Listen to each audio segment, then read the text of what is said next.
नमस्कार मित्रांनो, सर्वांचं स्वागत आहे आपल्या मनमोकळी बैठक या चर्चासत्रामध्ये. आज आपल्याला पाहुणे म्हणून लाभले आहेत शिवसेनेचे संपर्क प्रमुख तसेच माजी गटनेते, या प्रभाग क्रमांक 8चे नगरसेवक आणि नाशिकचे लोकप्रिय असे व्यक्तिमत्व श्री विलास अण्णा शिंदे. अण्णा, तुमच्या चर्चासत्रामध्ये खूप खूप स्वागत आहे. नमस्कार अण्णा, आपण चर्चेला सुरुवात करू तुमच्याच एका वाक्यापासून. तुम्ही मागे एक वाक्य बोलले होते, एक शिवसैनिक फक्त त्याच्या कामांवरती लक्ष देतात, बरोबर? तरी माध्यमांसमोर येणार नाही, पण काही अन्याय झाला तर हाच शिवसैनिक 1,500-2,000चा ताफा घेऊन पक्ष प्रवेश करतो आणि फक्त नाशिक नाही तर पूर्ण महाराष्ट्राला याची दखल घ्यायला होतो. काय सांगाल याबद्दल? मुळात ज्या वंदनीय शिवसेना प्रमुखांनी शिवसेनेची स्थापना ज्या कारणासाठी केली, अन्यायाविरुद्ध लढण्यासाठी केली, त्या बाळासाहेबांच्या विचाराला प्रेरित होऊन शिवसेनेमध्ये काम करणारा मी शिवसैनिक आहे. आणि मागील 30 वर्षापासून त्या ठिकाणी समाजकार्यामध्ये राजकारणाचा कुठल्या आमदाराला वारसा नसताना बाळासाहेबांच्या विचाराची शिदोरी घेऊन या संपूर्ण नाशिक शहरामध्ये समाजकार्यातून पुढे येऊन आमच्यासारखा एक सर्वसामान्य कुटुंबातला व्यक्ती शिवसैनिक म्हणून काम करत असताना लोकांनी त्याची कामाची दखल घेतली, पक्षांनी दखल घेतली आणि पक्षांनी दखल घेऊन आज या ठिकाणी आम्हाला इथपर्यंत पोहोचवलेलं आहे. आणि मग जे विचार बाळासाहेबांचे आहे, अन्यायाविरुद्ध लढलं पाहिजे. जर अन्याय तो आपल्याच पक्षातून, आपल्याच घरातून, कुटुंबातून होत असेल तर मला वाटतं त्याला वाचा फोडली पाहिजे. आणि म्हणूनच जे मी बोललो की शिवसेना पक्षाची स्थापना झाल्यानंतर अनेक राजकीय नेते झाले ज्यांना कुठल्याही राजकीय वारसा नसताना, परंतु त्यांच्या कामाने, कर्तृत्वाने मोठी झाली. त्याची दखल वंदनीय शिवसेना प्रमुख घ्यायचे आणि वंदनीय शिवसेना प्रमुखाकडे प्रत्येकाच्या कामाचं मूल्यमापन असायचं. आपण जर मागील काही काळामध्ये बघितलं असेल तर शिवसेना पक्ष ज्यावेळेस फुटला, माननीय एकनाथजी शिंदे साहेब बाहेर पडले 40 आमदार घेऊन, त्यानंतर सुद्धा आम्ही शिवसेना पक्षामध्येच होतो. 3.5 वर्ष पक्ष फुटल्यानंतर सुद्धा शिवसेना पक्षामध्येच आम्ही काम करत होतो, कारण बाळासाहेबांचे विचार होते. परंतु त्याच्यानंतर आपण जर बघितलं असेल, लोकसभेच्या निवडणुकीला आदरणीय राजाभाऊ वाजे यांच्या निवडणुकीच्या निकालानंतर आम्ही कष्ट केले, धावपळ केली, मेहनत केली, सगळ्या शिवसैनिकांनी केली, मीच नाही. राजाभाऊ व्यक्तिमत्व तसंच होतं. आणि शिवसेनेचा खासदाराची परंपरा आम्ही त्या ठिकाणी, मी महानगर प्रमुख असताना आमच्या नेतृत्वाखाली त्या निवडणुका झाल्या आणि त्याच्यामध्ये आम्ही विजय मिळवला. एवढं असताना आता प्रत्येकाला वाटतं विजय मिळाल्यानंतर त्या ठिकाणी प्रमोशन होणं गरजेचं आहे, दुसरी पदं मिळणं गरजेचं आहे, कारण कामाला न्याय दिला पाहिजे. जर आमच्या कामाचं मूल्यमापन नसेल आणि आमच्या मागच्या लोकांना येऊन जर तुम्ही वरिष्ठ पदावरती काम करायला होत असाल किंवा वरिष्ठ पद बहाल करत असाल, जे लोक लोकसभेच्या निवडणुकीमध्ये शेवटीच्या 3 दिवस येऊन प्रचारामध्ये येतात आणि त्यांना तुम्ही एवढी मोठी पदं देतात, त्यांच्या हाताखाली आम्ही काम करायचं. मुळात त्यांना ह्या लोकसभेच्या आणि नाशिक जिल्ह्याची पूर्ण माहिती नाही, लोकसभेच्या मतदारसंघातली माहिती नाही, लोकसभेच्या मतदारसंघामध्ये विधानसभा किती आहेत, विधानसभेच्या मतदारसंघामध्ये गावं किती आहेत, कोणचे गावं हे सुद्धा त्यांना 20 गावांचे नावं विचारते सांगता येणार नाही. अशा माणसाच्या हाताखाली काम करणं म्हणजे पक्षाला फसवण्यासारखं होईल. आणि आमचाही स्वाभिमान, शेवटी आम्ही स्वाभिमानी शिवसैनिक आहोत आणि हा स्वाभिमान कुठेतरी दुखावला गेला. आणि म्हणून जे मी बोललो की जिथं अन्याय होत असेल तो अन्याय आम्ही सहन करणार नाही. आणि मग आम्ही साधारणतः सगळ्यांचं ठरलं की आता इथं आपल्याला न्याय मिळणार नाही किंवा इथं आपल्या कामाचं मूल्यमापन योग्य पद्धतीने होणार नाही. आपल्याला जर आपल्या कामाचं मूल्यमापन जर करायचं असेल तर शिवसेनेतच, आम्ही दुसऱ्या पक्षात गेलोच नाही, आम्ही शिवसेनेमध्येच गेलो. ती शिवसेना जी आदरणीय एकनाथजी शिंदे साहेब ज्या पद्धतीने काम करताय, खऱ्या अर्थाने बाळासाहेबांचे विचार जर कुठे असतील तर ते एकनाथ शिंदे साहेब 18 घंटे काम करतात, प्रत्येकाशी बोलतात, प्रत्येकाला वेळ देतात, प्रत्येकाशी प्रश्न सोडवतात. अशा ठिकाणी आम्ही जाण्याचं पसंत केलं. आणि त्यावेळेस 1 दिवसामध्ये आम्ही तयारी केली, साधारणतः 1700-1800 गाड्या घेऊन सगळे शिवसैनिक स्वयंस्फूर्तीने आम्ही तिकडे गेलो. चर्चेला एकदम छान अशी सुरुवात झाली आहे. अण्णा, आपण एक थीम सेट करूया चर्चेची, एक शिवसैनिक ते संपर्क प्रमुख. तर माझा तुम्हाला एकदम उत्सुकतेने एक प्रश्न असा आहे की तुमची राजकीय एंट्री कशी झाली? मी मुळात राजकीय कुठलाही वारसा नव्हता. कॉलेजच्या जीवनामध्ये बाळासाहेबांच्या सभा, बाळासाहेबांचे विचार ऐकायचो. बाळासाहेब, आमचे एक मित्र उभे होते, आम्ही शिवसैनिक असतानाच आम्ही सगळे शिवसैनिक होतो आणि आमच्या शिवसैनिकामधून एक सोमनाथ गुंबडे नावाचे आमचे मित्र आहेत, त्यांना विधानसभेची उमेदवारी त्या ठिकाणी मिळाली होती आणि दिंडोरी येथे बाळासाहेबांची सभा होती. त्या सभेसाठी आम्ही सगळी तयारी केली, प्रचार प्रसार केला. आणि मग त्यावेळेस बाळासाहेबांचे जे विचार कानावरती आले, त्या विचाराला प्रेरित होऊन त्या ठिकाणी शिवसैनिक म्हणून त्या ठिकाणी काम करायला सुरुवात केली.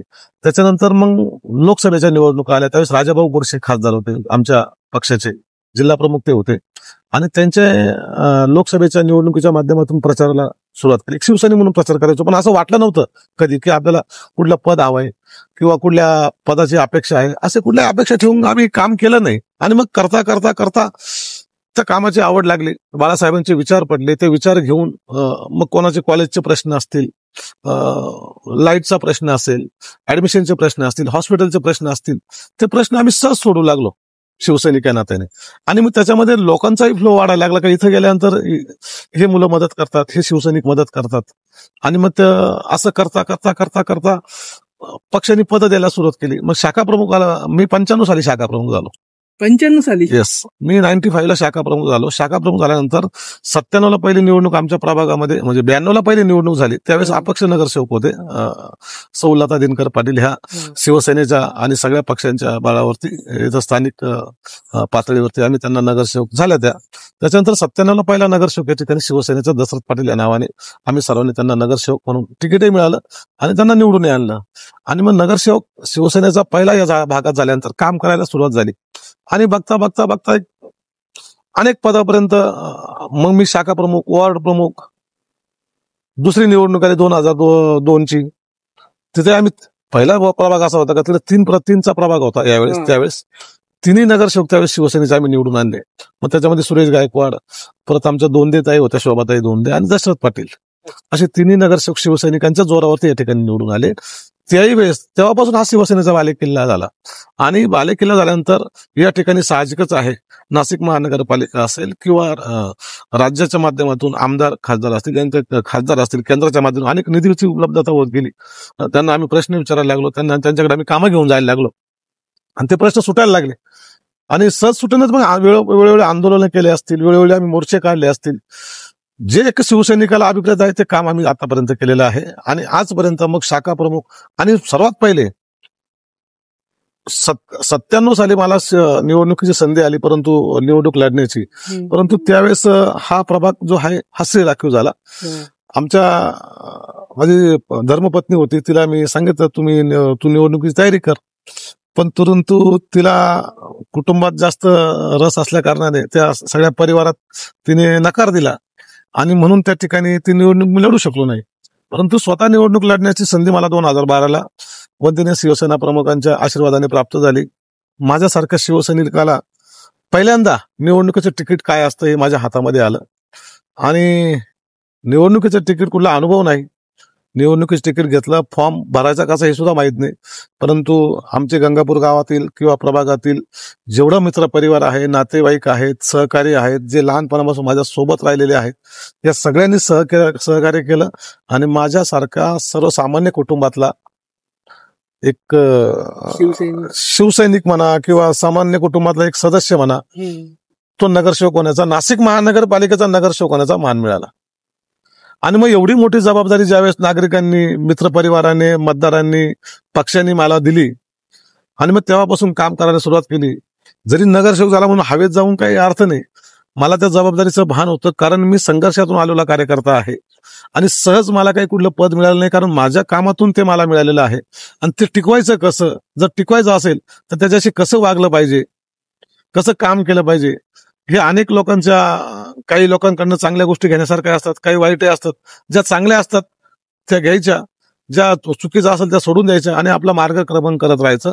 अशा पद्धतीने काम करत असताना त्यावेळेस मनसेची लाट असताना सुद्धा 2012 आमच्या सातपूर विभागामध्ये 20 नगरसेवक हा विभाग आहे.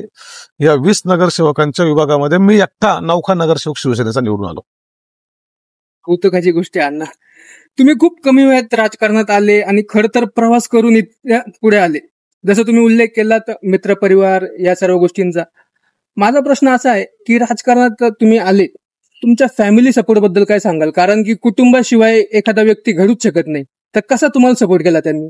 आमचा फार मोठा परिवार आहे आणि या मोठ्या परिवारामध्ये आमचे काका, सख्खे काका 5, सख्खे चुलत काका, असे मोठा परिवार आहे. भाऊ आहे आम्ही जवळजवळ, सख्खे चुलत आणि चुलत जवळजवळ 25-26 भाऊ आहे, 26 भाऊ आहे. याच्यामध्ये शेती कमी आणि शेती कमी करत असल्यामुळे प्रत्येकाचा उदरनिर्वाह त्याने त्याच्या एक तर शिक्षण करायचं, नोकरी करायची किंवा शेती शेतीवर तर भागणार नव्हतं. मग अशा पद्धतीने काही शेतीला जोड व्यवसाय आम्ही करू लागलो. फळाचे व्यवसाय केले, कुटुंब करत होतं. मी अनेक कामं केले. म्हणजे मला आजही कामाला कुठली लाज नाहीये किंवा लाज ठेवायचं काही कारण नाही. कष्ट केले पाहिजे, कष्ट करून येणारा मी माणूस आहे, कुटुंबातून मी आहे. त्याच्यामुळे मला तो वारसा मला कौटुंबिक आहेच. परंतु मग माझ्यासारखा एखादा कार्यकर्ता किंवा एखादा व्यक्ती कुटुंबातला जर राजकारणामध्ये जात असेल तर मला सगळ्या कुटुंबाने, नातेवाईकांनी त्याला सपोर्ट केलेला आहे. आणि मग ज्यावेळेस कुटुंबाचा सपोर्ट येतो त्यावेळेस तुम्हाला अजून जबाबदारी वाटतं का कुटुंबाने आपल्याला इथपर्यंत सपोर्ट केलेला आहे, मित्रांनी केलेला आहे, मतदारांनी केलेला आहे, नातेवाईकांनी केलं आहे आणि मुळात गावकऱ्यांनी मला या ठिकाणी सपोर्ट केलेला आहे. आणि मग एवढ्या जबाबदाऱ्या जेव्हा आपल्या पाठीशी असतात तर जबाबदारीचं ओझं एवढं मोठं होतं की मी चुकीचं काम करू शकत नव्हतं. एखादं काम नसेल केलं आला हे सगळं होत असताना राजकारणामध्ये कुठला वारसा नसताना मी ज्या लोकांना अपेक्षित नव्हतं की माझ्यासारखा कार्यकर्ता एक नगरसेवक होईल, काही लोकांचं फार मनही दुखवले, काही लोकांचं त्या ठिकाणी मनही फार दुखवले असतील आणि त्याच्यामुळे मला झालेला त्रास पण भरपूर आहे. अनेक लोकांनी म्हणणार नाही पण काही मोजके लोक जे आहेत, जे राजकारणामध्ये आहेत, ज्यांच्या अस्तित्वाला धक्का बसला त्या लोकांनी मला फार त्रास दिला. वेळोवेळी अपमान केला असेल, वेळोवेळी नको त्या ठिकाणी मला खोटे नाटे अर्ज फाटे केले असतील, नको त्या ठिकाणी मला ज्या पद्धतीने टोमणे टामणे मारायचे ते मारले असतील. पण ह्या सगळ्यांना कंट्रोल ठेवून मला बाकीचे लोक सांगायचे तुम्ही फक्त ऐकत राहायचं, उत्तर देऊ नका. त्याचं कारण असे मी सगळ्या लोकांनी मला चांगलं सांगितलं आणि ते चांगलं सांगितलं ते मी ऐकत गेलो आणि त्याच्यामुळे मी संयमी राहिलो म्हणून मी टिकून राहिलो. कारण समोरच्या व्यक्ती ज्या दुखावलेल्या होतात राजकारणामध्ये किंवा कुठल्या याच्यामध्ये तुम्हाला दुश्मन पहिले नसतात, ते नंतर तयार होतात. ते तुमच्या तुमच्या कार्याचा आलेख जेव्हा वाढत असतो त्या ऑटोमॅटिक कोणाला तरी जेलसी पण होते. त्या जेलसीमध्ये मुळे सुद्धा काही लोक दुखवतात आणि त्याच्यामुळे ते कळत न कळत ते आपल्याशी विरोधक होऊन जातात. मी तर माझा कोणी विरोधक नाहीये, परंतु मला कोणी विरोधक मानण्याचं काही मला मानत असेल तर मला ते समजत नाही का मानावं. कारण मी कोणाला दुखवलेलं नाही, मी कधी कोणाचा 1 रुपया खाल्लेला नाही. मी आजपर्यंतच्या राजकीय प्रवासामध्ये कोणाकडे 1 रुपया वर्गणी घेतली नाही. मला मदत करतात लोक निवडणुकीच्या वेळी, ज्यांच्या पद्धतीने जे काही मदत करायची ते स्वयंस्फूर्तीने करतात, त्यांचं करत असतात. आणि मग एवढं सगळं वैभव असताना मुळात आपलं वैभव काय आहे? पैसे हे वैभव मी मानत नाही. पैसे ही प्रॉपर्टी ही ऍसेट असू शकत नाही. तुमची ऍसेट कोणची? बाळासाहेबांनी आम्हाला शिकवलेलं आहे. तुमच्या घरी ज्या वेळेस तुम्ही एखाद्या पदावर असतात, तुमच्या घरी रोज किती लोक येतात, त्यांच्यावर येणाऱ्या किती चपलाच्या बाहेर किती असतात, ते तुमचं वैभव. जेवढा जास्त चपला तुमच्या वाहना तुमच्या बाहेर तेवढी तुमची ऍसेट, तेवढी तुमची कार्याची. माझे लोक, माझा मित्रपरिवार, माझे मतदार, मला मानणारा वर्ग आणि मी जोडलेले लोक ही माझी ऍसेट आहे. आणि ती ऍसेट मी परमेश्वराला एकच सांगतो, ही ऍसेट दरवर्षी वाढत राहू. नक्कीच ते वाढल्यानंतर ऑटोमॅटिक तुम्हाला बाकी सगळ्या गोष्टी येतात. आणि त्याच्यामुळं मी या गोष्टीला मानणारा माणूस नाही. कोणी दुखावला असेल त्यालाही मी सोबत घेतलेलं, त्याचं ऐकलं असेल. माझ्यावर कोणी निवडणुकीत नसेल मी, पण मी म्हटलो नाही का नंतर निवडून आलं की तू माझ्यावर नव्हता, तू माझ्याकडे यायचं नाही, असं नाही.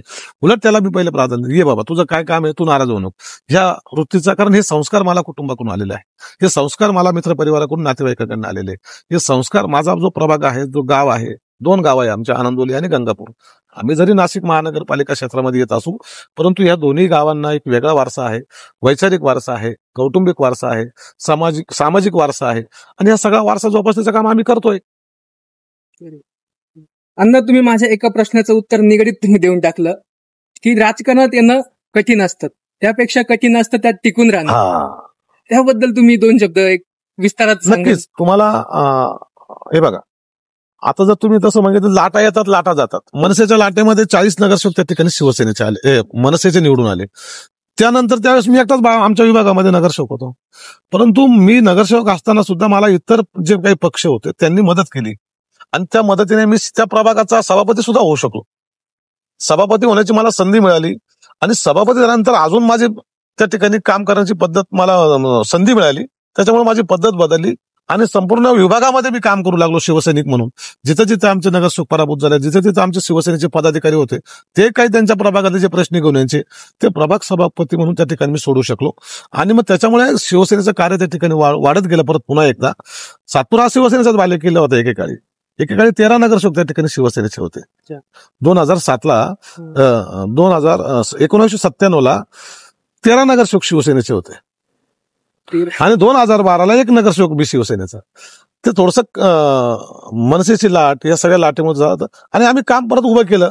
आता 2017ला 8 नगरसेवक त्या कामावर आम्ही निवडून आले आणि निवडून आल्यानंतर ताकद वाढली पुन्हा एकदा पक्षाची.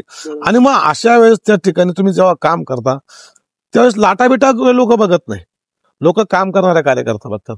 आणि या काही स्थानिक स्वराज्य संस्था असतील, यांच्या काही निवडणुका ज्या आहेत ह्या पक्षाच्या मदत होते, परंतु त्याहीपेक्षा तुम्ही काय काम करतात मना लोकांच्या, कारण मासिक महापालिका किंवा नगरसेवक असा एक पद आहे किंवा अशी व्यक्ती आहे, माणसाच्या जीवनाशी दररोज असलेले प्रश्न ते नगरसेवकाच्या माध्यमातून पर्यंत येतात.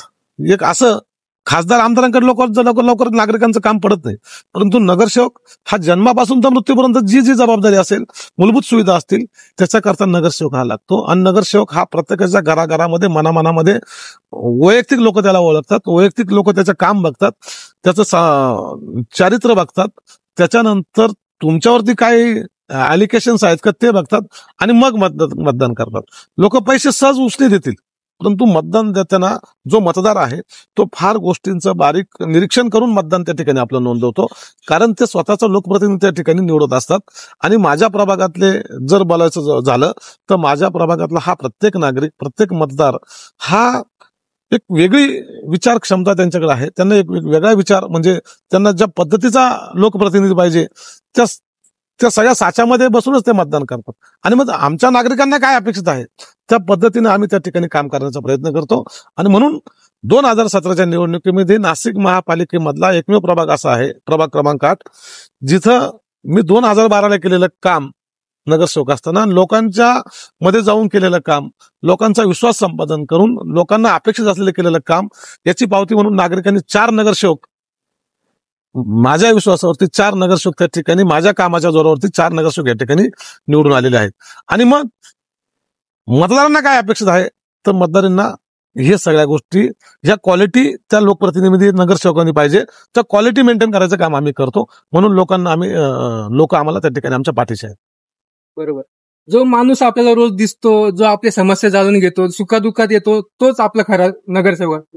मला असा प्रश्न आहे की प्रभागाच्या विकासामध्ये गेल्या 10 वर्षापासून तुम्ही नगरसेवक आहेत, अशा काही कामं ज्या करून तुम्हाला अभिमान वाटतो की हा नगरसेवक म्हणून हे काम खूप छान केलं? मी मोठ्या की नाही बोलणार, परंतु खात्रीने सांगेल, माझ्यापेक्षा माझ्या विरोधात किंवा मासिक महापालिकेमध्ये आमच्या पक्षाच्या विरोधात किंवा मी जे लोक राजकारणामध्ये मला नाव ठेवतात त्यांनी सुद्धा माझी स्तुती केली नाशिक महापालिकेच्या सभागृहामध्ये, की नाशिक महानगरपालिकेचा प्रभाग क्रमांक 8 असा आहे की जिथं सत्तेमधले नगरसेवक नसताना सुद्धा सर्वात जास्त कामं त्या ठिकाणी होतात. हे नाशिक महानगरपालिकेमध्ये त्यावेळेचे तत्कालीन सभागृह त्यांनी महापालिकेत महासभेमध्ये आयुक्तांना विचारलेला प्रश्न, महापौरांना विचारलेला प्रश्न. याचं कारण असं, मी सर्वात पहिले काय केलं, गंगापूर रस्ता हा परिसर जो आहे नाशिक शहरामधला सर्वात पहिले जर आपण बघितलं तर एक चांगला प्रभाग म्हणून किंवा चांगला वॉर्ड म्हणून, चांगला रस्ता म्हणून कॉलेज रोड होता. परंतु याच्यापेक्षा आपण चांगलं काय करू शकतो, लोकांना काय अपेक्षित आहे, लोकांच्या सूचना घेतल्या. मग सर्वात पहिले लोकांच्या सूचना आल्या की हा गंगापूर रस्त्याचं रुंदीकरण झालं पाहिजे. आम्ही वेळोवेळी आंदोलनं केली. ते रस्त्याचं रुंदीकरण सत्ता नसताना 44 करोड रुपयाचा मंजूर करून त्या ठिकाणी मनसेच्या सत्तेमध्ये यतीन वाघ महापौर होते, त्यावेळेस आम्ही ते 44 करोड रुपये आंदोलन करून त्या ठिकाणी वेळोवेळी साखळी उपोषण केले आणि ते 44 करोड रुपये मंजूर करून त्या रस्त्याचं रुंदीकरणाला करायला भाग पाडलं. त्याच्यानंतर रस्त्याच्या आत येणारे जे काही वृक्ष होते ते वृक्ष सुद्धा हलवले पाहिजे, याच्यासाठी सुद्धा आम्ही वेळोवेळी पाठपुरावा केला. ते वृक्ष हे केले, नवीन वृक्ष त्या ठिकाणी लावले आणि मग ह्या सगळ्यांच्या लोकांना ज्या मूलभूत सुविधा आहे ते देण्याचं काम केलं. मग ज्यावेळेस फ्लो इकडे आला, आता प्रत्येकाचं स्वप्न झालं की गंगापूर रोडला आपलं एक घर असावं. बरोबर आहे. याचं कारण असं, इथं नाशिक महानगरपालिकेच्या माध्यमातून ज्या काही सुखसुविधा आहे, मूलभूत गरजा आहेत, त्या आम्ही सगळ्या पुरवण्याचं काम त्या ठिकाणी करतोय. मग त्याच्यामध्ये जॉगिंग ट्रॅक असतील, महिला नागरिकांच्या आरोग्यासाठीचा प्रश्न पहिला जॉगिंग ट्रॅक, घंटागाडी सुरळीत, पाण्याचे प्रश्न पाणी कमी पडत होतं, आम्ही नवीन 2 जलकुंभ घेतले, आता अजून नव्याने काही घेतोय. अंतर्गत रस्ते, त्याच्यामध्ये आमचे काही स्लम होते त्या ठिकाणी त्यांचा सुद्धा अधिकार आहे, मग त्यांना आम्ही घरकुल योजना ती राबवली, जी कधी शक्य नव्हती ती आम्ही राबवली. तिथं 85 लोकांना घरकुलं दिले. गोदावरी नदीचं प्रदूषण थांबावं याच्याकरता आपण काय केलं पाहिजे, तर महाराष्ट्रामध्ये सर्वात चांगल्या पद्धतीचा जो काही एसटीपी प्लांट असेल तो पहिले 35 करोड रुपयाचा गंगापूर या ठिकाणी आला आणि नदीला जे डायरेक्ट थेट जे काही ड्रेनेजचं पाणी जात होतं त्याच्यावर रिसायकल करून चांगल्या पद्धतीचं योग्य पाणी ते नदीला जायला लागलं. प्रदूषण बऱ्यापैकी त्याच्यामध्ये कंट्रोलमध्ये आलं. एमआयडीसी मधून येणार जे काही पाणी होतं, एमआयडीसीचं प्रदूषण पाणी, त्याच्यामुळे ह्या नदीचं पूर्ण पावित्र्य खराब झालं होतं. ते आम्ही थांबवण्यामध्ये जवळजवळ 80-85% आम्हाला त्याच्यामध्ये आजपर्यंत यश आलेलं आहे. तुम्हाला सांगतो याच्यामध्ये अजून भाजी मार्केट गंगापूर गावातला एक मोठ्या पद्धती प्रश्न होता, तो मिटवला. गोदावरी परिचयचा विषय होता, गोदावरी परिचय आम्ही त्या ठिकाणी केले. गंगापूर गावामध्ये आमच्या राजकीय स्टँडवरती आपण बघितलं एक मोठं सभागृह आम्ही त्या ठिकाणी लोकांना अपेक्षित होतं, सभागृह बांधलेलं आहे त्या ठिकाणी. आता बुद्धविहार, आता त्या ठिकाणी गार्डनचं काम चालू आहे. ज्या ज्या ठिकाणी गरजे सोमेश्वर कॉलनी असेल तिथं सुद्धा आम्ही एक हॉल बांधलेला आहे. सामाजिक कामाच्या हिताचे जे प्रश्न आहे, जे जे शक्य असेल, लोकांच्या ज्या ज्या गरजा असेल त्या लक्षात घेऊन पाईपलाईन रोडचा प्रश्न आहे तो आम्ही त्या ठिकाणी रुंदी करून तो एमआयडीसी जाणार रस्ता आहे तो आम्ही त्या ठिकाणी केला. सावरकर नगरचा रस्त्याचा प्रश्न होता तो आम्ही जवळजवळ 15 करोड रुपयाचा रस्ता कॉन्क्रिटीकरण केला. आजही काही ठिकाणी गंगापूर गावातले अंतर्गत रस्ते, आनंदोली गावातले अंतर्गत रस्ते ते कॉन्क्रिटीकरण केले. वाढती लोकसंख्या लक्षात घेता पाण्याचा प्रश्न उद्भवत होता. मग याचं नेमकं कारण आम्ही शोधलं. पूर्वीची लोकसंख्या आणि आत्ताची लोकसंख्या याच्यात झालेला बदल, त्याच्यात वाढ झालेली वाढ, कनेक्शनची वाढ आणि मग त्या कनेक्शनची वाढ, मोठ्या व्यासाच्या पाईपलाईन आम्ही त्या ठिकाणी टाकल्या अंतर्गत ज्या आहेत, छोट्या अजून काही बाकी आहेत. पण त्याच्यामध्ये जर आपण बघितलं जे जे शक्य आहे, नागरिकांच्या ज्या ज्या सूचना होत्या त्या सूचनांचं आम्ही पालन केलं. त्याच्यामध्ये अनेक जे काही नागरिकांच्या ज्या काही अपेक्षा होत्या त्या आम्ही पूर्ण करण्याचा प्रयत्न केला. अजून काही गोष्टी आमच्या प्रलंबित आहेत, परंतु आपण जर बघितलं असेल तर 15 मार्च 2022 पासून आजपर्यंत म्हणजे आता 4 वर्ष होत आलेले, त्यामध्ये प्रशासकीय राजवट असल्या कारणाने अनेक कामं आमचे प्रलंबित आहे. अनेक आमचे जे काही प्रकल्प होते ते थांबलेले आहेत. आता प्रशासकीय राजवटीमध्ये आपण बघितलं, त्याच्यानंतर कोविड आला. कोविडमध्ये सुद्धा आम्ही स्वतःच्या कसलाही विचार न करता वंदनीय शिवसेना प्रमुखांनी जी शिकवण दिलेली आहे 80% समाजकारण, आम्ही ते सगळं बाजूला ठेवलं. 80% समाजकारण या वृत्तीने आम्ही लोकांमध्ये गेलो. लोकांचे दुःख त्या ठिकाणी किंवा कोविडला लढा कसा द्यायचा यासाठी आम्ही जे जे शक्य असेल ते आम्ही नाही सांगत, लोक सांगतात.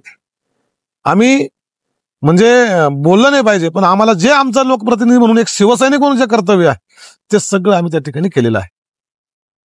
नक्कीच अण्णा, लोक तुम्हाला जे साथ देतात, पाठिंबा देतात, यातून सर्व दिसतात. माझा तुम्हाला प्रश्न असा आहे की एक नगरसेवक म्हणून काम करणं कठीण असतं, कारण की प्रशासकीय अधिकारी त्यांच्यावर एक दबाव असणं गरजेचं आहे जेणेकरून ते काम करतात. याला जोडून अजून एक प्रश्न की तुम्ही प्रशासनाला कसं संबंध आहेत आणि नागरिकांशी जे काय असेल अडचणी ते तुम्ही कसे सोडवतात? जरी प्रशासकीय राजवट आहे, परंतु मागच्या 10 वर्षाचा जर अनुभव बघितला तर प्रशासनामध्ये एक चांगले संबंध आमचे तयार झालेले आहे. प्रशासन सुद्धा त्या ठिकाणी आम्ही कशी काम करतो, आमची कार्यशैली काय आहे हे जाणून आहे. त्याच्यामुळे या 4 वर्षात सुद्धा जे शक्य नाही परंतु ज्या गोष्टी सहज शक्य आहे, पाण्याचे प्रश्न, मूलभूत सुविधा, घंटागाडीचा प्रश्न, फॉगिंगचा प्रश्न, कुठं ड्रेनेजचा प्रश्न, कुठं स्ट्रीट लाईटचा प्रश्न, कुठं खड्डे पडलेले त्याचा प्रश्न, आम्ही जेव्हा जेव्हा प्रशासनाच्या अधिकाऱ्याला फोन केलेला आहे त्या अधिकाऱ्यांनी तत्परतेने काम केलेलं आहे. नाहीतर आपण जर बघितलं असेल, जर प्रशासनाला आपण वेटीस देऊन काम केलं तर ते प्रशासनाचे अधिकारी सुद्धा त्या लोकप्रतिनिधी विसरून गेलेले. परंतु आम्हाला अभिमान वाटतो की आमचा एकही आजपर्यंत केलेला फोन हा वाया गेला नसेल किंवा आम्ही केलेल्या फोनची दखल घेतली नसेल, असा एकही फोन नसेल. परंतु प्रत्येक काम आम्ही जे जे सांगितलं असेल, जे पत्र दिलं असेल, महापालिकेच्या ज्या सूचना केल्या असेल त्याची दखल प्रशासनाने घेतलेली आहे. आणि त्याच्यामुळे ज्यावेळेस प्रशासन दखल घेतं, प्रशासन प्रश्न सोडवतं, ते नागरिकांचे प्रश्न सुटतात आणि त्याचं क्रेडिट हे लोकप्रतिनिधीला मिळतं. त्याच्यामुळे प्रशासनावर आम्ही खुश आहोत. नक्कीच अण्णा, आता आपण थोडे पुढे जाऊ. एक भावनिक प्रश्न तुम्हाला विचारायचा आहे की हिंदू हृदय सम्राट बाळासाहेब ठाकरे यांच्याशी आपण भेट झाली आहे. आम्हाला जाणून घ्यायला आवडेल की एक शिवसैनिकाच्या आयुष्यामध्ये त्यांचं भेट किती महत्वाची आहे. मी अभिमानाने सांगतो, बाळासाहेबांशी जेव्हा संपर्क आला तेव्हा त्यांनी मला डायरेक्ट डोक्यावर हात ठेवून आशीर्वाद दिलेले आहेत. बाळासाहेब ठाकरे हे वैयक्तिक नावाने मला ओळखायचे आणि माझा परिवार सह बाळासाहेब ठाकरेंचा सुद्धा अनेक वेळा भेटण्याचा प्रसंग आला. त्याच्यामुळे बाळासाहेबांचे विचार, बाळासाहेबांचं प्रेम आणि बाळासाहेबांच्या जे कामाचं मूल्यमापन करायचं ते मला वाटतं कोणाला जमणं शक्य नाही. परंतु त्याही मध्ये बाळासाहेबांचे शिवसैनिक म्हणून एकनाथजी शिंदे साहेब यांच्याकडे आजही ते शिवसैनिकांचं त्याच्या केलेल्या कामाचं हे मूल्यमापन होत असतं. आणि एका कार्यकर्त्याला दुसरं काय पाहिजे, त्याचा जो पक्षाचा जो लीडर आहे तो खंबीरपणे जर त्याच्या पाठीशी उभा असेल, त्याच्या कामाचा प्रश्न सुटत असेल, तर मला वाटतं बाळासाहेब हे बाळासाहेब होते. त्यांचीच काम करण्याची शैली ही माननीय एकनाथ शिंदे साहेबांमध्ये आहे. आणि म्हणून आम्ही शिवसेनेचा विचार नाही सोडलेला. त्यांनी विचार सोडला असेल, बाळासाहेबांचा विचारधारा ही घेऊन आम्ही काम करतोय. बाळासाहेब यांनी मी जवळून त्यांना बघितलेलं आहे, जवळून त्यांच्यासोबत काम केलेलं आहे. माननीय उद्धवजी ठाकरे साहेबांच्या सोबत काम केलेलं आहे. माननीय आदित्य ठाकरे साहेबांच्या तिन्ही जनरेशन बरोबर आम्हाला काम करण्याची संधी मिळाली. तुम्ही एकनाथ शिंदे साहेबांचा उल्लेख केलात, त्यालाच एक धरून प्रश्न असा आहे की माननीय उपमुख्यमंत्री एकनाथजी शिंदे यांनी आपल्यावरती मोठी जबाबदारी आपल्यावर टाकली आहे. याकडे तुम्ही कसे बघतात? मी नाशिक महापालिकेमध्ये ज्यावेळेस 4 नगरसेवक निवडून आले त्यावेळेस गटनेता म्हणून काम केलेलं आहे. आणि गटनेता ही फार मोठी पोस्ट आहे. आणि सगळ्या लोकप्रतिनिधी नगरसेवकांना, माझ्या पक्षाचे 35 नगरसेवक त्यावेळेस होते. 5 वर्षांमध्ये पक्षाला अडचणीत येईल किंवा आमचे नगरसेवक अडचणीत येईल अशी कुठलेही काम मी त्या ठिकाणी केलेली. जबाबदारी माझ्यावर जी टाकलेली आहे आजपर्यंत, ती जबाबदारी मी प्रामाणिकपणे जबाबदारीने निभावलेली आहे. आणि त्याच्यामध्ये आम्हाला यश आलेलं आहे. आणि त्यामुळेच मला या ठिकाणी एकनाथजी शिंदे साहेबांना माझा संबंध तसा शिवसैनिक असताना ते मला जवळून 30 वर्षापासून ओळखतात. ते सुद्धा अख्ख्या महाराष्ट्रातल्या बऱ्यापैकी शिवसैनिकांना ते जवळ ओळखतात. त्यांची काम करण्याची पद्धत आहे. पण त्यांनी कधी आम्हाला आग्रह नाही केला की तू पक्षात ये किंवा हे कर ते कर. त्यांनी कधी आम्हाला अडचणीत नाही आणलं की तू आमच्या इकडच्या गटात येत नाही मग तू अडचणीत, असं कधीच केलं नाही. कारण एकनाथ शिंदे हे सुद्धा शाखा प्रमुख ते मुख्यमंत्री झालेला शिवसैनिक आहे. त्याच्यामुळे एक लोकप्रतिनिधी ज्यावेळेस नागरिकांमधून निवडून येतो त्यांना त्या कार्यकर्त्यांचा जाणीव असते, कार्यकर्त्यांच्या कष्टाची जाणीव असते, त्याच्या कामाची जाणीव असते, त्याचं महत्व त्यांना कळत असतं. आणि जे लोकप्रतिनिधी डायरेक्ट निवडून नाही येतात, डायरेक्ट पुढल्या पदावर जात असतील, कदाचित त्यांना ते लक्षात येत नसेल, त्याचं महत्व समजत नसेल. परंतु एकनाथ शिंदे साहेब सारखा माणूस, शिवसैनिक काय महत्व आहे, कार्यकर्त्याचं काय महत्व आहे, बूथप्रमुखाचं काय महत्व आहे, पदाधिकाऱ्याचं काय महत्व आहे हे त्यांना माहिती. आणि आम्ही किती खस्ता खात असतो तेव्हा सहज कोणी काय माणूस असा बनत नाही. बरोबर. कदाचित पैसे कमवणं सोपं असेल, चांगल्या मार्गाने नसेल तर चुकीच्या मार्गाने लोक कमवतील, प्रॉपर्टी कमवणं सोपं असेल. परंतु तुमच्या कामाच्या माध्यमातून, तुमच्या स्वभावाच्या माध्यमातून दुसऱ्याच्या मनामध्ये आपल्या स्वतःविषयीचं स्थान निर्माण करणं, आपल्या पक्षाविषयीचं स्थान निर्माण करणं आणि तेव्हा त्याचं मतदान घेणं ही फार मोठी कसरत आहे. आणि ह्या परीक्षातून ज्यावेळेस आपण जातो त्यावेळेस लोक आपल्याला लाईक करतात, त्यावेळेस आपल्याला मतदान करतात. म्हणून एकनाथ शिंदे हे आजही तुम्ही बघा, कधी फोन करा, जर नाही उचलला कुठून तर ते त्यांचा परत रिटर्न फोन येणार. तुम्ही पहाटे 3 वाजता जा, ते तुम्हाला भेटतील, काय प्रश्न ते सोडवतील.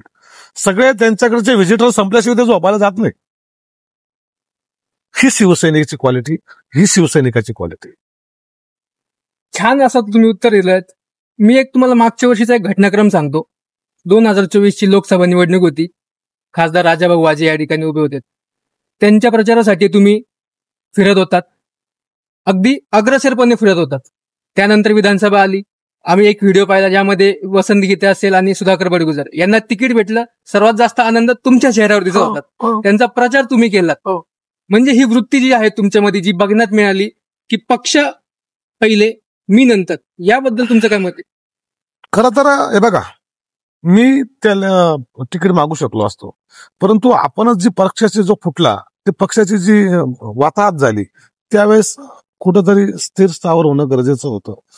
आणि प्रत्येकाला मागण्याचा हक्क आहे, हो, मला मागण्याचा हक्क, पण उमेदवारी देण्याचा अधिकार हा पक्षप्रमुखांना असतो. आणि आम्हीच सांगितलं राजाभाऊ वाजेंना तिकीट द्या, आम्ही निवडून आणतो. पक्षप्रमुखांना कदाचित त्यावेळेस ते पटत नव्हतं, परंतु त्यांनी आमच्या सगळ्यांवरती 2-4 लोकांवरती विश्वास ठेवला आणि त्यावेळेस ती उमेदवारी राजाभाऊ वाजेंना दिली. आता आमच्या पक्षप्रमुखांनी आमच्या विनंतीला मान देऊन आमच्या विचाराचा माणूस, आम्हाला अपेक्षा असलेला माणूस दिल्यावरती तो उमेदवार कोणी असू द्या, राजाभाऊ वाजे काय कोणी असू द्या, आम्हाला मेरिट कशाला आहे, इलेक्टिव्हला मेरिट आहे, ते मेरिट आम्हाला त्याच्यामध्ये दिसत होतं. आणि मग ज्यावेळेस आमचं ऐकून आम्हाला ज्यावेळेस उमेदवारी आम्ही सांगेल त्या व्यक्तीला दिली, त्याचा आनंद आमच्यापेक्षा कोणाला व्हायला, कारण मी शहर अध्यक्ष, महानगर प्रमुख होता. आणि मग त्याच्यावर आमची जबाबदारी पण वाढली. आम्ही सुद्धा त्यांना शब्द दिला होता, साहेब आम्ही सांगतो तुम्ही यांना उमेदवारी द्या, यांना विजय घेऊन यायची जबाबदारी, करून आणायची जबाबदारी आमची. त्यावेळेस आनंद व्यक्त केला. आणि सगळ्यात जास्त राजाभाऊ जेवढे फिरत असतील त्याच्यापेक्षा 2 पावलं आम्ही जास्त फिरत होतो. त्याचं कारण उमेदवार एक कोणी असू शकतो, पण उमेदवार आमच्या पक्षाचा होता, आमच्या विचाराचा होता, आमचा शिवसैनिक होता. आणि लोकांनी सुद्धा, मतदारांनी सुद्धा ते ऍक्सेप्ट केलं. आणि नाशिक जिल्ह्यातले जे काही मतदार आहे, शेतकरी असेल, कामगार असेल, कष्टकरी असतील, व्यावसायिक असतील, व्यापारी असतील, बेरोजगार असतील, कामगार असतील, हे जे काही वोटर आहे, नाशिक जिल्हा याला एक वेगळा इतिहास आहे. आतापर्यंत या नाशिक जिल्ह्यातील मतदारांनी अनेक लोकांना डोक्यावर घेतलं, अनेक लोकांनी त्यांचा भ्रमनिराश केला असेल, परंतु एकदा नाशिककरांनी ठरवलं की याला डोक्यावरती घ्यायचं किंवा याच्या पाठीशी राहायचं, तर लोक त्याच्या पाठीशी राहतात. आणि आपल्या ह्या निवडणूक लोकसभेच्या लोकांनी दाखवून दिलं. राजाभाऊ वाजेंकडे पैसे नसताना, उमेदवार नसताना, साधा व्यक्ती असताना फक्त विचार आणि चारित्र्य आणि पक्ष आणि निष्ठा आणि त्यांची काम करण्याची पद्धत यालाच लोकांनी लाईक केलं आणि राजाभाऊ वाजे सारख्या माणसाला त्या ठिकाणी निवडून दिलं. आणि निवडून आला तर याच्यापेक्षा आनंद आमच्या नेतृत्वाखाली त्या निवडणुका झालाय. आम्ही दिलेला किंवा आम्ही मागितलेला उमेदवार त्या ठिकाणी आम्हाला मिळाला, ह्याच्यापेक्षा आनंद आम्हाला काय लागेल. आणि विधानसभेचा जर तुम्ही म्हणाल तर विधानसभेच्या निवडणुकीमध्ये सुद्धा थोड्याशा गडबडी झाल्या. आम्ही सांगितलेले उमेदवार पक्षाने दिले, त्याबद्दल आमचं दुमत नाही, परंतु ज्या काही घडामोडी झाल्या त्या मला वाटतं कदाचित लोकांना ते उमेदवार त्या ठिकाणी पटले नसावेत, त्यांची कार्यशैली पटली नसावीत किंवा अजून काय होऊ शकतं. त्याच्यामुळे ते काही ठिकाणी पराभव पण पत्करायला लागला आणि ते आम्हाला आजही शिल्ले आहे, परंतु आम्ही थांबलो नाही. आणि मग असं असताना जर तुम्हाला खासदार दिल्यानंतर तुम्ही आम्हाला जिल्हा पुरवठा साहजिक अपेक्षित होतं. एखादा विद्यार्थी खूप अभ्यास करून शाळेमध्ये चांगल्या क्रमांकाने पास होतो, तो वरच्या वर्गात जातो. आमचं तसंच आहे. एखाद्या कंपनीमध्ये कामगार असतो, तो चांगलं काम करतो, त्याचा सुपरवायझर होतो, सुपरवायझरचा प्रमोशन दिलं पाहिजे. प्रमोशन देताना त्या कामाचा, त्या माणसाच्या व्यक्तीचं मूल्यमापन झालं पाहिजे. समाजकार्याचं मूल्यमापन जर पक्षप्रमुखांकडे जात नसेल बरोबर, एखादी व्यक्ती येऊन सांगत असं याला करा, एखादी व्यक्ती सांगतात त्याला करा, त्याचं क्वालिटी काय आहे. मग त्याला क्वालिटी नसताना जर तुम्ही त्याला या सगळ्या गोष्टी असेलही बी समजा क्वालिटी, पण मग आम्ही कुठं चुकीची तरी आमची सांगा. बरोबर, प्रमोशनचा अधिकार आम्हाला आहे. आम्हाला वाटतं आमचं व्हावं. 30 वर्ष आम्ही पक्षाच्या आयुष्याचे दिलेले पक्षाला. आम्ही आजपर्यंत पक्षाला अडचणीत येईल, कुटुंब अडचणीत येईल, आमच्या मतदारांना खाली पाहावं लागेल असं एकही कृत्य चुकीचं काम केलेलं नाही. मग या सगळ्या 30 वर्षामध्ये आम्ही हे सगळं जपलंय ना. आम्ही याचा फायदा घेतला, गैरफायदा नाही घेतला. मग असं असताना आम्हाला सुद्धा अपेक्षा, आमच्या लोकांना अपेक्षा होतं की विलासांना आता जिल्हा प्रमुख होतील, पण उलट लोक आमच्याकडे संशयाने बघायला लागले. आमचेच लोक, मागचा माणूस येऊन जिल्हा प्रमुख होतोय, नेमकं तुमचं चुकतंय का काही, तुम्ही काही चुकीचं करताय का, पक्षापर्यंत तुमचं काम पोहोचत नसेल का, आणि ज्या पक्षात तुमच्या जर विचारलं जात नसेल, मूल्यमापन होत नसेल, मग तिथं काम करावं का. शांत शांत शांत तुम्ही किती वेळ जाणार. शिवसैनिक शांत बसणार नाही. शिवसैनिक हा अन्यायाला वाचा फोडणारा शिवसैनिक, आणि तो मी बाळासाहेबांचा शिवसैनिक आहे. शेवटी एक अपेक्षा अशी ना, कारण आपला नेता आहे विलासांना, पण कार्यकर्ते काम करते अन्नासाठी, आणि अण्णांचं काही चुकतंय असं की त्यांना प्रमोशन भेटत नाही. आमदारकीच्या उमेदवार आल्या ते एकाच व्यक्तीला, महापौरच्या उमेदवार आल्या तर एकाच व्यक्तीला. बरोबर. अरे चाललंय काय, बाकीच्यांनी काय करायचं ते तर आहे. बाकीच्यांनी नेमकं करायचं काय तर त्याला सांगून द्या का तुम्हाला हे सगळं झाल्याशिवाय तुम्हाला भेटणार नाही, असं तरी सांगून द्या, किंवा चुका सांगा. ते तर आहे. तर अशा सगळ्या गोष्टी आहेत. त्याच्यामुळे कधी कधी मन दुखवतंय, कधी कधी असं वाटतं की आपण चुकीचं काही निवडलंय का क्षेत्र, असं पण होत. पण नाही, लोकांचे प्रश्न, लोक आपल्या सोबत आहे असं वाटतं. योग्यच ठिकाणी आपण आहोत, योग्यच काम करतो आहेत. स्वतःसाठी, स्वतःच्या परिवारासाठी सगळाच माणूस आयुष्यात धडपड करत असतात, परंतु समाजासाठी काहीतरी केलं पाहिजे या वृत्तीचा मी कार्यकर्ता आहे, आणि ते मी जेवढं शक्य आहे तेवढं मी करत असतो. आणि तुम्ही आज 2012ला नगरसेवक होता एक वार्ड प्रमाणे, त्यानंतर आता तुमची इमेज ही नाशिकचे लीडर म्हणून प्रामुख्याने बघतात. तर मला तुमचा प्रश्न असा आहे की नाशिकचे पुढील 5 वर्षात तुमचं विजन काय, एक नाशिकचे प्रमुख लीडर या नात्याने. त्या नाशिक शहराला हा वारसा तुम्हाला मी सांगितलं, ऐतिहासिक वारसा आहे, धार्मिक वारसा आहे. या नाशिक शहराला शेतकरी कृषी जिल्हा म्हणून हा सुद्धा ओळखला जातो. याचं कारण असे, मोठ्या प्रमाणामध्ये या ठिकाणी द्राक्ष उत्पादक आहेत, कांदा उत्पादक आहेत, या ठिकाणी तुम्हाला सांगतो यंत्रभूमी म्हणून ओळखले जाते, मोठमोठे या ठिकाणी कारखाने आहेत. एवढं सगळं असताना ह्या नाशिक जिल्ह्याला मला वाटतं ज्या पद्धतीने पाहिजे, आजही इथला जो काही युवक आहे तो बेरोजगार आहे. आजही इथला उच्च शिक्षित जो युवक आहे त्याला त्याच्या लेवलचा जॉब या ठिकाणी भेटत नाही. त्याला एक तर बाहेर राज्यात जावं लागतं किंवा परदेशात जावं लागतं. आणि मग असं असताना, एवढं सगळं असताना ह्या नाशिक शहरामध्ये वातावरण चांगलं आहे. या नाशिक शहरामध्ये जर बघितलं आपण तर अनेक गोष्टींना वाव आहे. मुळात इथला जो बेरोजगार आहे, एखादं काम तुम्ही कमी जास्त होऊ शकेल, रस्त्याला खड्डे पडले आपण परत रिपेअर करू, परत नवीन रस्ता करू, पण एखाद्या बेरोजगाराला जर तुम्ही त्याच्या हाताला त्याच्या योग्य वेळी त्याला काम दिलं नाही तर त्याचं पूर्ण आयुष्य डिस्टर्ब होऊन जातं. त्याच्या आयुष्याला वेगळा टर्न होऊन जातो, तो विचाराधीन होऊन जातो. त्याच्याकडे शिक्षण आहे, त्याच्याकडे शिक्षण असताना त्याला नोकरी नाही, नोकरी नसल्यामुळे त्याचं लग्न होत नाही, लग्न होत नसल्यामुळे तो विचाराधीन होतो. मग त्याला कुटुंब नातेवाईक याचं प्रेशर असतं. मग तो त्या ठिकाणी काय करतो, फर्स्ट एड होऊन जातो. फर्स्ट एड झाल्यानंतर तो व्यसनाधीन होतो, व्यसनाधीन होतो, त्याची पूर्ण लाईफ खराब तयार होऊन जाते ती. मुळात इथल्या रिकाम्या हाताचा जो काही योग त्याला काम दिलं पाहिजे त्याच्या क्षमतेप्रमाणे. इथला जो शेतकरी जो काही उत्पादक आहे, कांदा असेल, द्राक्ष असेल, जे काही, त्याला योग्य निर्यात क्षमता, त्याला योग्य बाजारपेठ, या सगळ्या गोष्टी उपलब्ध करून देणार. इथं ज्या तीर्थक्षेत्र आहेत, त्र्यंबक आहे, 12 ज्योतिर्लिंगापैकी एक आहे, रामकुंड, इथं 12 वर्षांनी सिंहस्थ भरतो. आपण फार म्हणजे नशिबान आहोत नाशिक जिल्ह्यातले लोक की दरवर्षी या ठिकाणी सिंहस्थ कुंभमेळा भरतो. हे फार मोठं वैभव आहे. सिंहस्थ कुंभमेळ्याच्या माध्यमातून या ठिकाणी अनेक डेव्हलपमेंट होतात, परंतु 12 वर्षांनी कालावधी मोठा आहे. परंतु हे सगळं न होता आपण जर बघितलं, नाशिक पुणे मुंबई हा ट्रँगल आहे. आपल्यानंतर त्या ठिकाणी पुण्याची डेव्हलपमेंट सुरू झालेली आहे, परंतु तेवढ्या मोठ्या प्रमाणामध्ये नाशिकची डेव्हलपमेंट झालेली नाही. याचं कारण इथं मोठमोठे एज्युकेशन हब्स, इथं त्या लोकांना रोजगाराच्या संधी, या ठिकाणी असलेले शेतकरी, या ठिकाणी अनेक गोष्टी करण्यासारख्या आहेत. एक वेगळं शहर जे लोकांना अपेक्षित आहे, शांतता तर आहे, बघताय आपण सध्या इथं लोक महाराष्ट्रामध्ये. आता आम्ही जे बघतो काही अधिकारी आपल्याकडे येतात, ते एकदा नाशिकला त्यांची बदली झाली की त्यांना नाशिकचं वातावरण सूट होतं, हवामान इथं, कल्चर इथं, सगळ्या गोष्टी, ते फॅमिली इथंच ठेवतात, सर्व्हिसला बाहेर जातात. अनेक लोक इथं फॅमिलीच आहे, परंतु ते व्यवसाय निमित्त बाहेर आहे. त्याचं कारण इथं फार पोटेन्शियल आहे आणि त्या पद्धतीने या शहराचा विकास मला वाटतं होत नाही, त्या दिशेने होत नाही.